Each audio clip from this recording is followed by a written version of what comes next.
nitume mimi Bwana, nitume mimi Bwana, nitume mimi Bwana, nitume mimi Bwana. Ninawasalimu nyote katika jina la Bwana wetu Yesu Kristo. Amina. Kwa wale ambao hawanifahamu, ninaitwa Kakule Sivaihana Jonas. Tufungue Biblia zetu, tunasoma ndani ya Matendo ya Mitume sura 6. Matendo ya Mitume sura 6, usomi tunauanja kwa verse ya kwanza hadi ya 6. Tutasoma pia ndani ya Marko sura 10. Tutasoma shairi moja la 45, na kwa mwisho tutasoma ndani ya Luka sura 8. Usomi tutauanja kwa verse ya kwanza hadi ile ya 3. Ninaongoza usomi katika vitabu hivi vitatu katika jina la Bwana wetu Yesu Kristo. Amina. Ninaanja ndani ya Matendo ya Mitume sura 6. Katika siku zile hesabu ya wanafunzi ilipoongezeka, Wayunani walinungunikia Waebrania kwa sababu wajane wao walisahauliwa katika magawio ya kila siku. Wale 12 wakakusanya wengi wa wanafunzi, wakasema, haifai kwa sisi kuacha neno la Mungu na kutumikia meza. Basi ndugu, mchague watu 7 wa kwenu wanaokuwa wamejaa Roho Mtakatifu na akili, ili tuwaweke juu ya kazi hii, lakini sisi tutadumu katika kuomba na kuhubiri neno. Na hili likapendeza makutano yote. Wakachagua Stefano, mtu aliyejaa imani na Roho Mtakatifu, na Filipo, na Porokoro, na Nikanora, na Timoni, na Permena, na Nikolao mgeuzi wa Antiokia. Wakawaweka mbele ya mitume, na walipokwisha kuomba, wakaweka mikono yao juu yao. Tusome ndani ya Marko sura 10. Marko sura 10, shairi la 45. Neno linasema hivi, 45: sababu mwana wa watu hakuja kutumikiwa, ila kutumika na kutoa uzima wake uwe ukombozi wa wengi. Mashairi ya mwisho ni Luka sura 8 na shairi la kwanza hadi la 3. Kisha alizunguka katika miji na vijiji, akihubiri na kupasha habari njema ya ufalme wa Mungu. Na wale 12 walikuwa pamoja naye, na wanawake fulani walioponyeshwa pepo wabaya na magonjwa, Maria aliyeitwa Magdalene, kwake pepo 7 wamekwisha kutoka, na Yoana mwanamke wa Kuza, mlinzi mali wa Herode, na Susana, na wengine wengi waliomtumikia kwa mali zao. Hili ndilo neno la Bwana. Amina. Mashahiri mengine ninaweza kuyataja tutakapokuwa ndani ya development ya somo. Somo ya leo ni somo ambayo tumechagua tukiwa katika kipindi cha kuwaza namna gani tutaweza kupata tena washemashi ambao tutashirikiana nao katika kazi ya Bwana. Kazi ya Bwana inakuwa na sura mbalimbali. Ndio maana kunaweza kuwa wazee wa kanisa ambao wako na attribution de tâches zao. Kutakuwa wamama nao wako na mambo ambayo wanayoyafanya. Kunakuwa vijana, kunakuwa washemashi, kunakuwa ministeri ya watoto. Yaani kazi ya Bwana ni kubwa. Hivi somo ya leo ni somo ambayo inatutayarisha kwa uchaguzi ambao unaandaliwa kwa siku zilizo hapa karibuni mbele yetu, ili tuweze kupata tena washemashi ambao tutashirikiana nao katika kazi. Alafu teme ya leo nasema ushemashi kama nguzo ya kanisa. Ushemashi kama nguzo muhimu ya kanisa. Kazi ya Bwana ambayo tunashiriki inatembelea juu ya nguzo mbili. Ni neno, lakini pia kuna maendeleo. Neno linahubiriwa, lakini ni lazima lile neno liweze kusindikizwa na alama fulani ambazo zinaonekana na macho. Sasa kuna changamoto kubwa ambayo tumeiona juu ya hii neno ushemasi. Ndugu katika Kristo, moja ya shida ambazo tumeziona katika kanisa ni kwamba ushemasi hauyaeleweka vizuri kwa watu wote. Watu wote bado kuelewa ushemasi kama ni nini katika kanisa.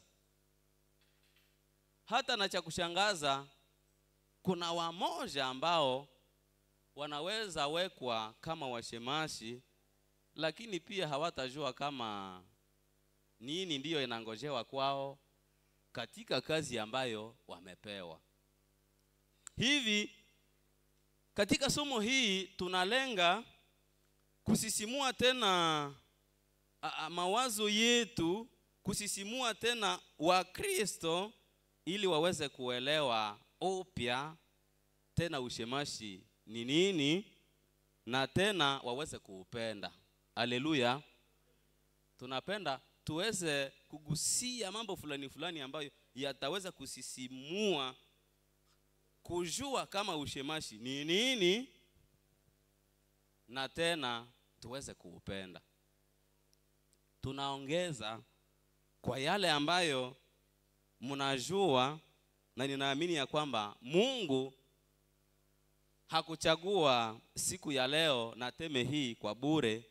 Kuna baraka ambayo tutaipata katika somo hii. Hivi kwa kufikia lengo hii, tutaweza kuzungumzia teme hii tukisimamisha development juu ya sehemu 4. Tutaweza sema juu ya ushemashi ni nini. Jambo la pili itakuwa kazi ya shemashi. Jambo la tatu itakuwa maisha ya shemashi anayestahili, na neno la mwisho litakuwa namna ya kuchagua. Ushemashi ni nini? La pili ni kazi ya shemashi. Jambo la tatu itakuwa maisha ya shemashi anayestahili, na nukta ya mwisho itakuwa namna ya kuchagua. Tutakapokuwa tumemaliza sehemu hizi, tutakuwa tumefikia mwisho wa somo. Jambo la kwanza, ushemashi ni nini?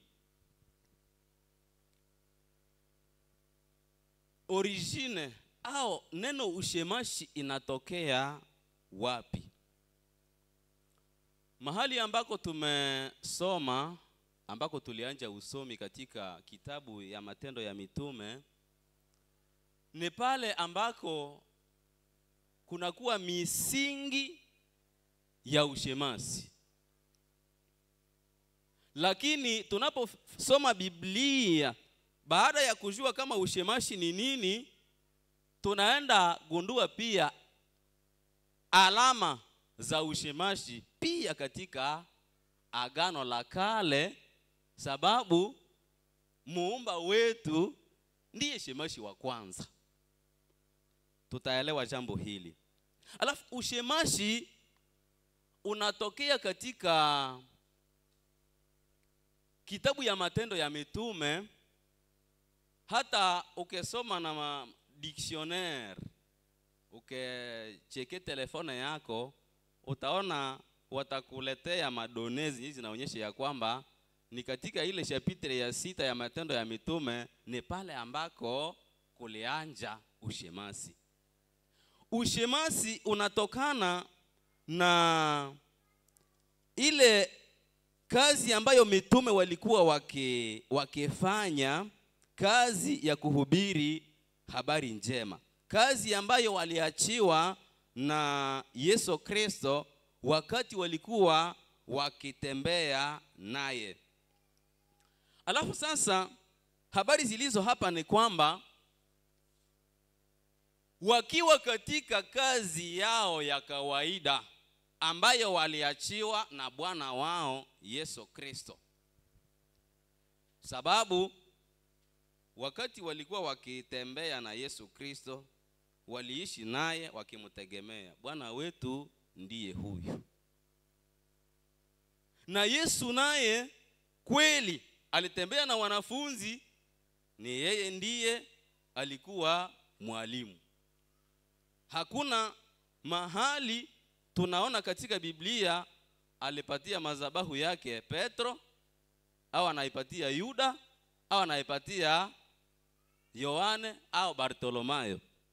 Madhabahu ilikuwa yake, lakini kitu ambacho alikuwa na transmettre kwa wanafunzi ni kwamba wamtazame jinsi anavyofanya, sababu kuna siku moja yeye hata kuwa pamoja nao, wataendelesha kazi wakiwa wao wenyewe.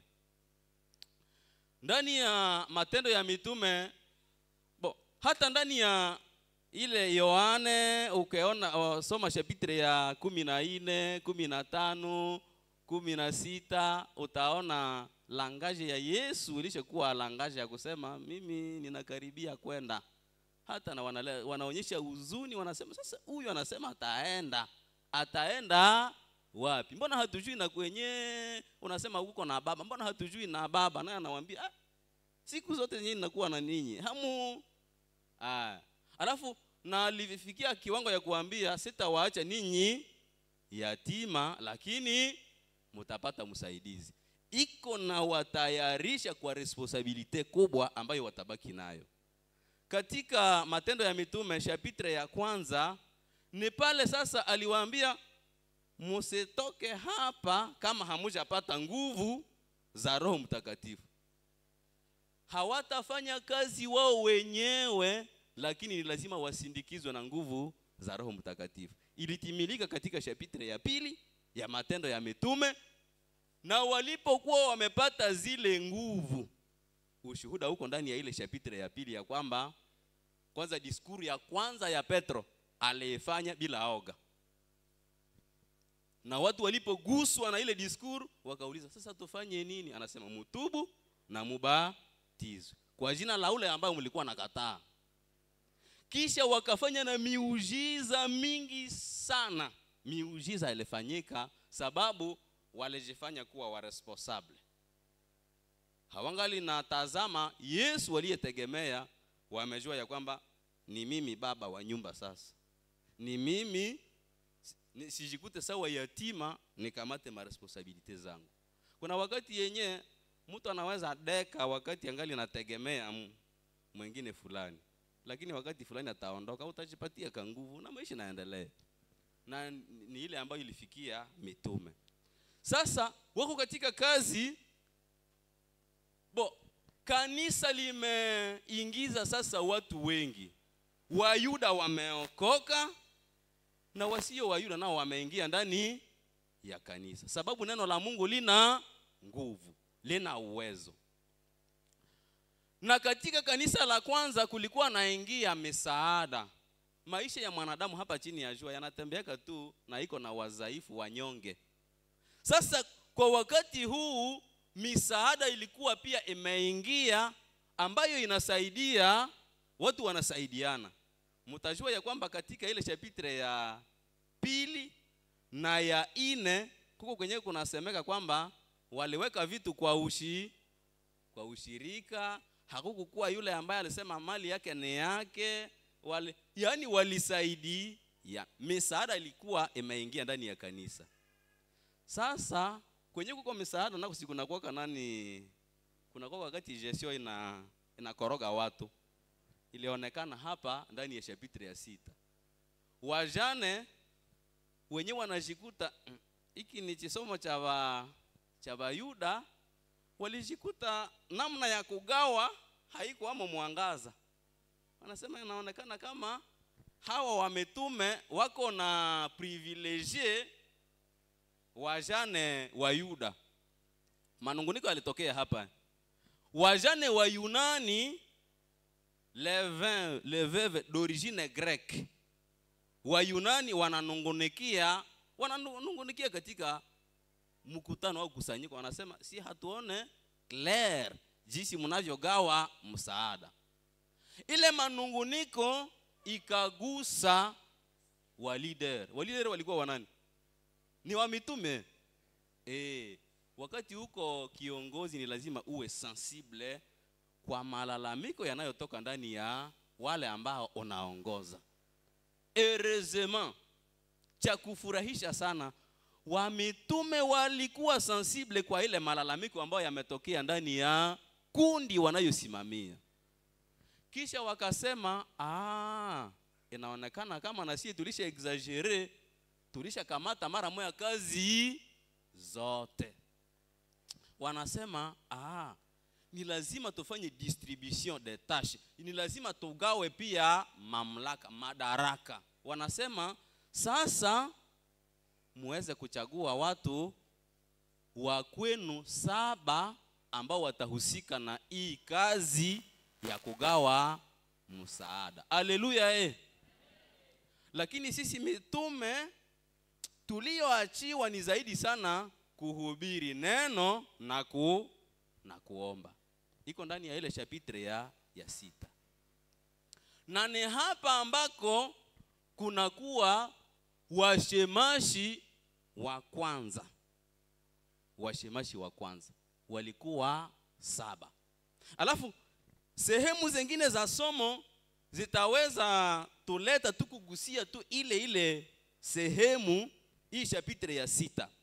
Sasa ushemashi ni nini? Ushemashi ni huduma.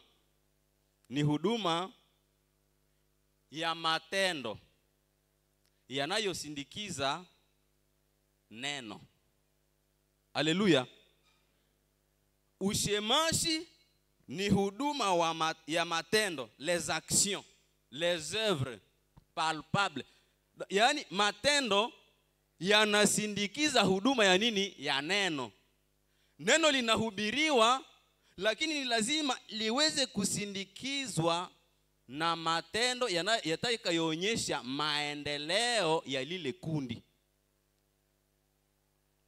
Ushemasi,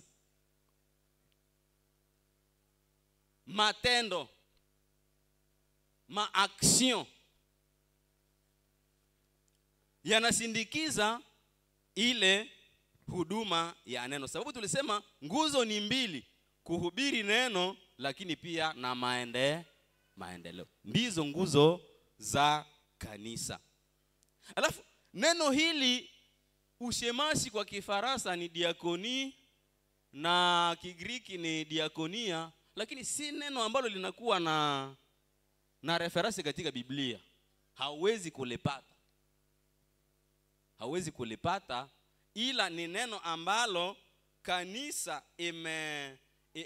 imeweka ili lieleze huduma za usaidizi, huduma za kusindikiza neno la Mungu ambalo linahubiriwa. Ndiyo maana katika kanisa Katoliki ambako hii neno diakre si neno ambalo tunalitafsiri kwa lugha moja. Kwa Wakatoliki ambao wanaweza kuwa humu, ambao walikuwa Wakatoliki, wanajua ya kwamba diakre inakuwa kama ni eshelo ya kuelekea kwa upadiri. Si diakre yule ambao tunaona katika eglize ya Kiprotestanti, lakini inakuwa kama ni eshelo. Na tena wale wa diakre katika eglize Katoliki wanakuwaka ni wasaidizi wa mapadiri ambao walishakamaliza ile masomo, ambao walishakawekewa mikono kama mapadiri. Wa diakre wao wanakuwa ni wasindikizi wa wapadiri. Yaani nao wanakuwa ni watu ambao wanakuwa katika service ya mazingira ya wapadiri. Lakini kwetu sisi wa Protestant, ukifanya utafiti juu ya neno diakre, inasema katika kanisa la kwanza, eglise primitive, diakre ni wale ambao walikuwa na rekeire, wanakusanya omone, wanaleta mali, tena watasaidia kuigawa. Ile ndio maelezo ndani ya eglise au kanisa ya Kiprotestanti. Ndio maelezo ambayo utakuta ndani ya utafiti. Ukifanya utafiti wanasema diakre katika kanisa la Kiprotestanti ni yule ambaye anasaidia kuingiza mali ndani ya kanisa, lakini tena anasaidia kwa kuyagawa kulingana na mahitaji. Mahitaji yanaweza kuwa ya majengo, yanaweza kuwa ni mahitaji ya kusaidia wanyonge, yanaweza kuwa mahitaji mengine, sababu kanisa comme association de personnes inakuwa na mahitaji mengi, inakuwa na mipangilio mingi. Alafu shemashi jinsi anavyoelezwa ndani ya kanisa la Protestanti ni kwamba ni yule ambaye anaweza saidia mbinu za kuingiza mali ndani ya kanisa, tena anasaidia kwa matumizi ya yale mali kulingana na mipangilio ya lile kanisa. Haleluya. Alafu tunaingia kwa sehemu ya kwanza. Sehemu ya pili, kazi ya shemashi ni gani? Shemasi hapa nitasema kifupi, sababu niko na dokima. Tutakapokuwa tumepata washemashi, ndipo sasa nitaomba nafasi kwa waongozi ili tuweze kueleza tena zaidi kazi za shemashi katika kanisa la CBK kwa sasa, kama ushemashi umefikia kiwango gani cha reflection. Kazi ya shemashi kama vile nimetoka hata kusema, kulingana na jinsi kanisa la Kiprotestanti linamupangia kazi, ni kwamba shemashi kazi yake anasaidia, yaani ni mtu wa akili. Ni mtu wa akili ambaye anaweza fikiria namna ya kuingiza pesa katika kanisa, lakini tena shemashi anashiriki gestion pamoja na watumishi wengine ambao wamewekwa ndani ya kanisa la pahali kwa kutimizia, kwa kutumia yale mali. Jambo la pili, shemashi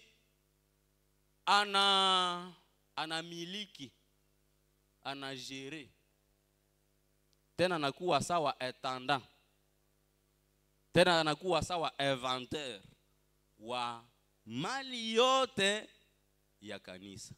Mali ya kanisa ni nini? Mali ya kanisa, usione pesa tu. Mali ya kanisa ni kila chochote ambacho kinaitwa materiel. Hivi viti ni mali ya kanisa. Ngoma ni mali ya kanisa. Altar mali ya kanisa. Ijengo ni mali ya kanisa. Kila chochote, mobilier na maestrima zote za sonorisation pamoja na toje za waimbaji, ile yote iko katika gestion ya ushemasi. Chochote ambacho kitaingia ndani ya kanisa kutokea service, chochote kile ambacho kimeingia ndani ya kanisa kiko chini ya responsabilite ya ushemasi. Ndio maana watu wamoja wamekwisha kuwa sawa kama ni wa male. Kuna wakati yenye waimbaji wanaweza kuwa na teni, lakini itakuwa ya polo, na ile polo inakuwa ya mtu binafsi. Ukatoka ndani ya kwaya, basi unaenda nayo. Kama utaenda patikana Kibirizi, watakuwa naona himbi de, lakini huko wapi? Kibirizi. Sababu ile ilikuwa haikuwa sawa toje ya korale, ilikuwa ni ya mtu binafsi. Aketoka ile yenye haikuingizwa, lakini mkeingiza toje, eske kuko mwenye anaendaka na toje? Aketoka ndani ya kwaya anaiachaka. Na ndio maana wakati tutakuwa tuko na himizana katika kazi, yani washemashi, wakati tukifanya inventaire ya mali yote ya kanisa, ni lazima muone ma service nao ziliingiza nini. Alafu kunaweza kuwa mugestion ya vitu, kunaweza kuwa suggestion ya vitu kwa service ya wamama. Kwa mfano kama tumeingiza pla, chungu pamoja na vingine ambavyo vinaweza kuwa vya menage, washemashi wanaweza kuviorozesha, lakini wanajua wasema sasa wasugestionnaire wetu ni service ya femme et famille, lakini kwanza washemashi na wanavijua. Haleluya. Washemashi ndio wagestionnaire wa mali yote ya kanisa. Wanajua horloge tuko na ngapi, hizi shakari, wanajua il faut wajue vyenye vinaharibika na vyenye vingali mzuri. Sababu na vyenye vimeharibika si kwamba wataviachilia bila kujua kwamba bafle moya ya kanisa ilishaka haribika. Wanajere mali ya kanisa, wanajere na viwanja. Ni lazima wajue eski kiwanja yetu metre zake zingali zinaenea, eski tulishaka fanya bornage, eski dokima zetu zote tunazieneza zinastahili, na kiwanja yetu ya fasi fulani tunaweza iexploiter tena namna gani. Ni wa gestionnaire wa mali yote ya kanisa na viwanja. Lakini pia washemashi sasa ile njoo yenyewe inaonekana kama njoo yenyewe watu wengi wanabeba sana. Wanajua ya kwamba washemashi wanaweka utaratibu ndani ya hekalu. Ile njoo yenyewe watu wengi wanajua. Shemashi anasimamaka kumlango, anakaribisha Wakristo, anawaelekeza mahali ambako wataka. Ni moja ya kazi zao. Kazi zao ni nyingi, mkiwemo ile ya kuweka utaratibu mahali ambako Wakristo wamekusanyika. Pia washemashi wanasaidia kuweka utaratibu ndani ya mazingira mahali ambako watu watafanyia ibada. Yaani lazima washemashi watangulie mbele. Waende ona kwenye tutaenda somea, eski huko viti, eski huko watu tunaweza waikalisha namna gani, akose madhabahu tunaweza itia hapa. Wanajifunza mazingira mahali ambako kundi la Bwana litakusanyika. Lakini niwaambie pia jambo lingine ya kwamba washemashi ni lazima wafike wa kwanza tena watoke wa mwisho ndani mahali ambako kundi la Bwana lilikusanyika. Sababu ni wao ndio watajua nani ataikala wapi, sababu kuna kwa nafasi ambazo ziko na upekee wake. Sawa, maparticularite. Sababu mtu akijileta kuko nafasi yenyewe mnajua zile ni nafasi za watu fulani, alafu mtu mgeni au mkristo anaenda ikala pale. Sasa kwa wakati fulani mnaenda mtosha, basi tutasema ile ni kosa ya service ya protocol. Sababu mgeni yeye hakujua kama taikala wapi. Washemashi wanakontrole vitu ambavyo vinaweza kuwa vimebaki ndani ya mahali ambako watu walikusanyika. Kama nesaka wakati watafanya control ibada na imeisha, wanaanza hii ni kitu ya Mkristo. Wanaichunga ili watafute mwenyezi ile kitu. Hivi washemashi wanakuwa watu wa muhimu sana katika kanisa. Washemashi nimesema ya kwamba tutaweza kueleza tena upana wa kazi yao tutakapokuwa tumewapata ili tuambie mambo mengine. Sasa tunasema juu ya maisha ya yule ambaye anastahili kuitwa shemashi wa kanisa. Maandiko matakatifu tuliyoyasoma yalieleza hivi kwa ile verse ya 3 ndani ya ile kitabu ya Matendo ya Mitume. Yalisema, basi ndugu, mchague watu 7 wa kwenu wanaokuwa wamejaa Roho Mtakatifu na akili.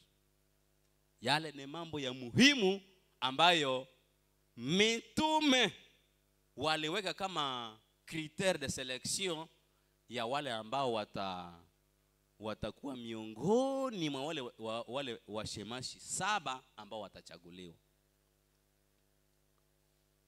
Awe amejaa Roho Mtakatifu. Maana ya kujaa Roho Mtakatifu ni gani? Ni kuokoka, kupokea Kristo kuwa Bwana na Mwokozi wa maisha yako. Sababu utumishi tulio ndani yake katika kanisa ni utumishi chini ya nani? Chini ya Bwana Yesu Kristo. Ni lazima shemashi awe amejaa Roho Mtakatifu, yaani awe ameokoka. Sababu kazi anayoifanya ni kazi ambayo itamuexpose kwa majaribu mengi. Jambo la pili, awe na akili. Pale tuko katika kitabu ya Matendo ya Mitume pale. Awe na akili. Shemashi ni gestionnaire, ni gérant mkubwa. Or, mtu ambaye anaitwa gestionnaire, leader, ni lazima awe na akili. Yaani asionekane ana upungufu wa akili. Mtu mwenye hawezi fikiria, mtu mwenye hawezi kuwa na mainitiative ya mawazo ambayo yanaweza endelesha, ambayo yanaweza onyesha ya kwamba tuko ndani ya maendeleo. Sababu ushemashi unasimamia juu ya kitu kuendelea, development, kupanda kwa viwango, kutoka kwa niveau fulani na kupandia kwa niveau ya juu iliyo bora zaidi kuliko yengine. Haleluya. Ni lazima ule mtu awe na akili. Jambo lingine tunalipataka katika mashahiri yale ya Timotheo ya kwanza, na watu watajiuliza kwa nini tunasoma hapa. Waimbaji wa kwaya Salama waliweza kugusia somo ya leo, na ninasema basi Mungu atukuzwe, yeye ambaye aliweka ile coincidence.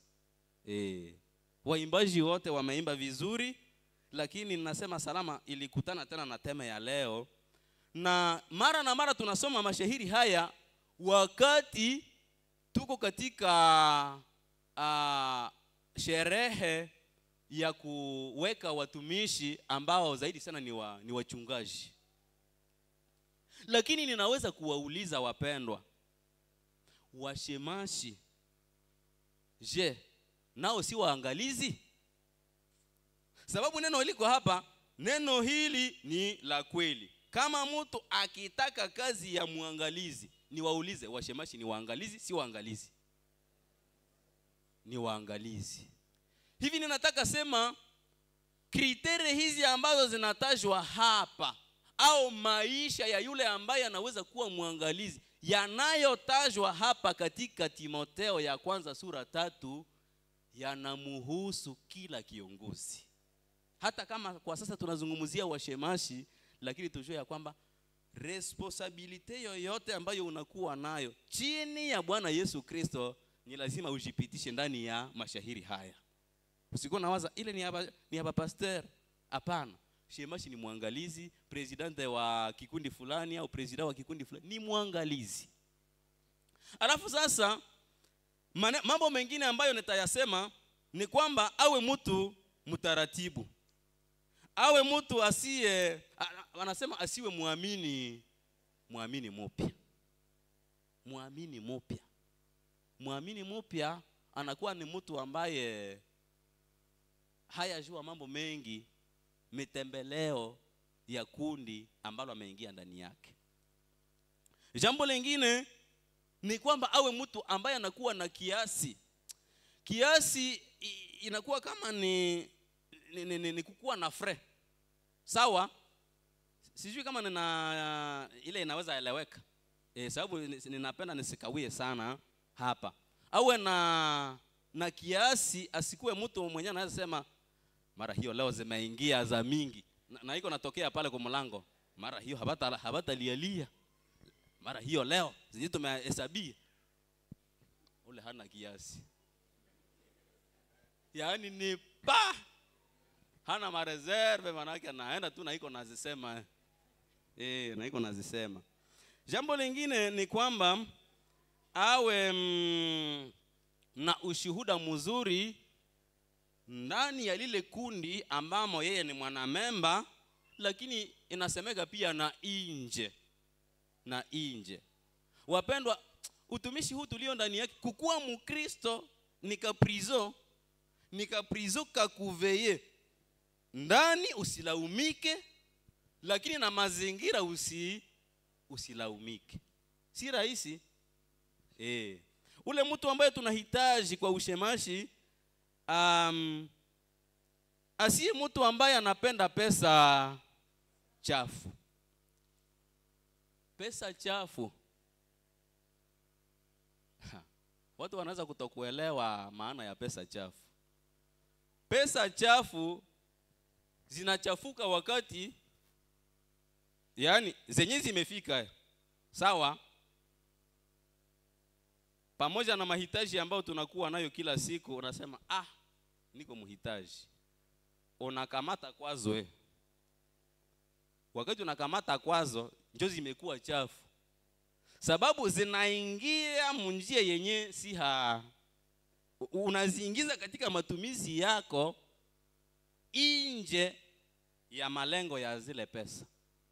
Umezifanya chafu. Sio kusema ziko chafu wakati wa Kristo amezileta, lakini ni chafu wakati unazidetourne. Yaani unataka jitajirisha au kujisaidia katika machafuko. Tufanye angalisho. Na kazi hii ya ushemashi ni ya kuombea sana. Sababu zinapita mu mikono yako, lakini si zako. Tena za mingi. Tena zenye zinaweza kuwa juu ya uwezo wako wa kawaida.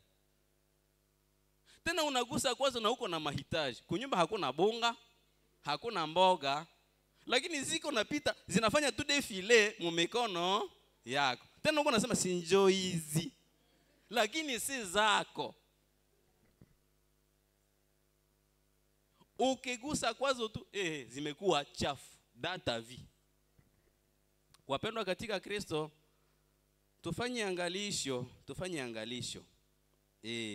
Yaani shemashi ni yule ambaye atavumilia katika mahitaji yake, katika unyonge wake, ataweza kuwa na uvumilivu. Anafanya kazi na moyo tayari. Anagusa pesa na iko na mahitaji, lakini anasema sistahili kugusa kwa hizi ili niende jisaidia. Haleluya. Namna ya kuchagua. Tutachagua namna gani? Katika yani hapa tena ninakuwa kama ninagusia kriter. Lakini hapa kuna mambo mawili. Wamitume waliambia ile kundi, wanasema muchague watu 7 wa kwenu. Ile neno kwenu sio kusema muchague watu wa jamaa lako au kabila lako.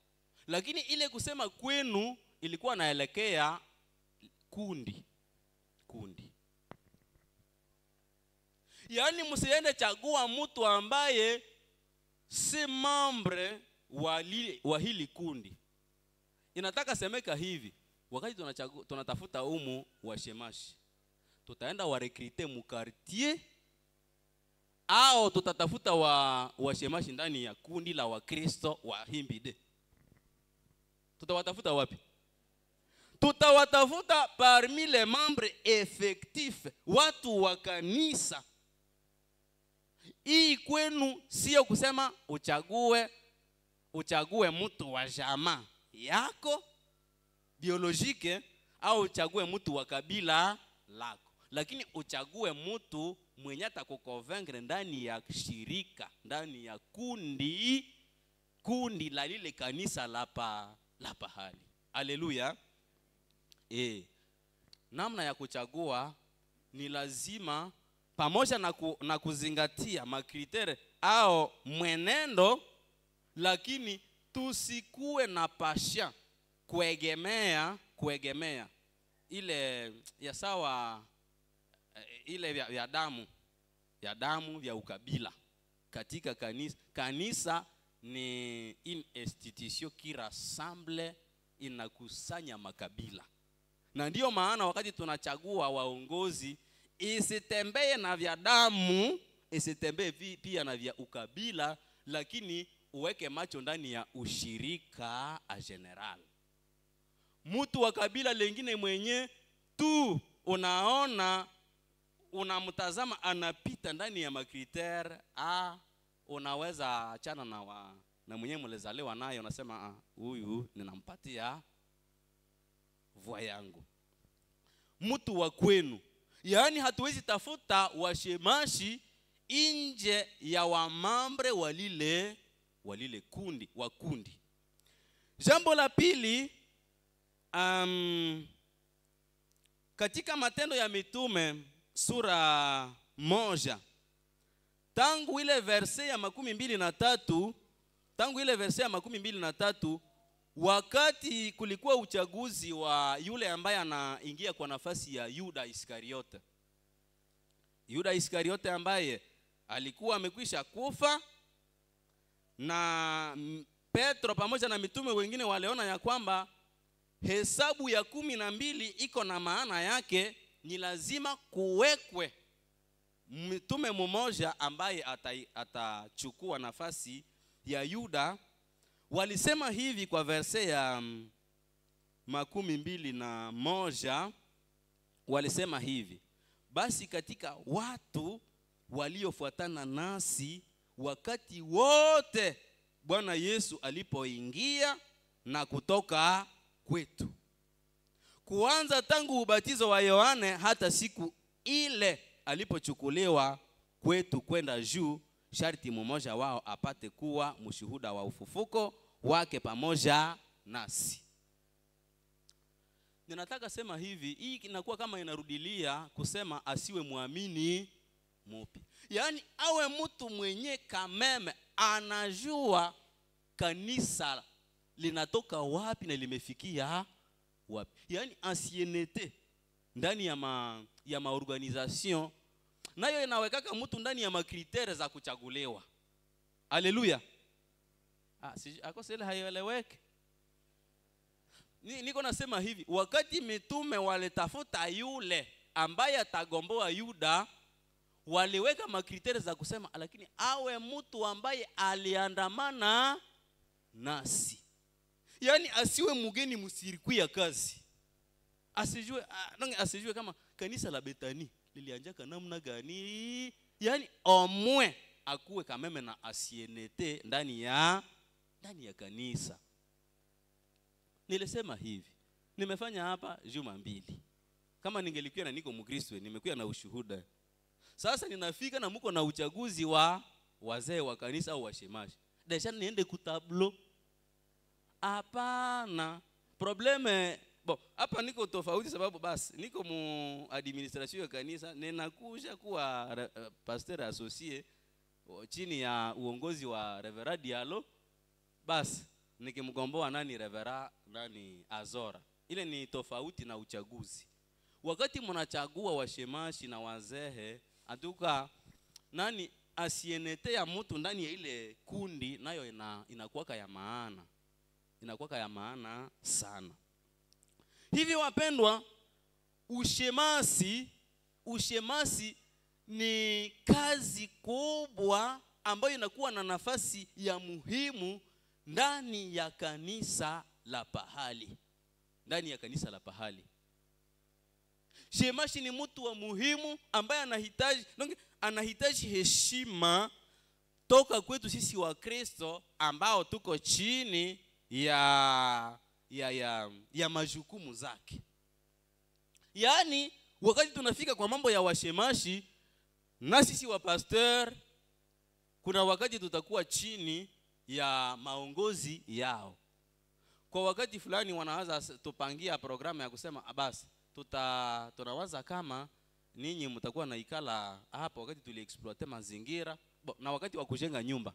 Ile yote tu ni kazi ya washemaji. Si ni wao ndio wanasema hapa kutakuwa ka salo, hapa kutakuwa ka mafiga, hapa kutakuwa ka hivi. Tunajisumetre kwa plan ambayo walileta. Sababu washemaji ndio wanahusika pia na maprojet. Wanahusika majengo. Yaani wako na kazi kubwa. Aspect protocolaire ziko chini yao. Washemashi ni wa maana sana. Hivi tunapokuwa katika kipindi hiki cha kuwaza ni wanani ambao tutawaweka tena kwa kazi hii, ni lazima tuweze kwanza kutambua ya kwamba washemashi ni watu wa maana ndani ya kanisa la pahali. Ushemashi ni moja ya nguzo za kanisa. Si kazi ya kuzarauliwa wadiakre.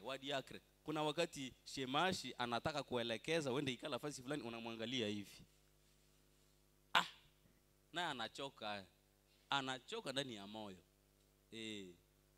Sababu kuko ma communication ziko sensible, unabeua mtu hivi. Unamchoma. Yaani naye anakosa sasa niko nafanya kazi gani?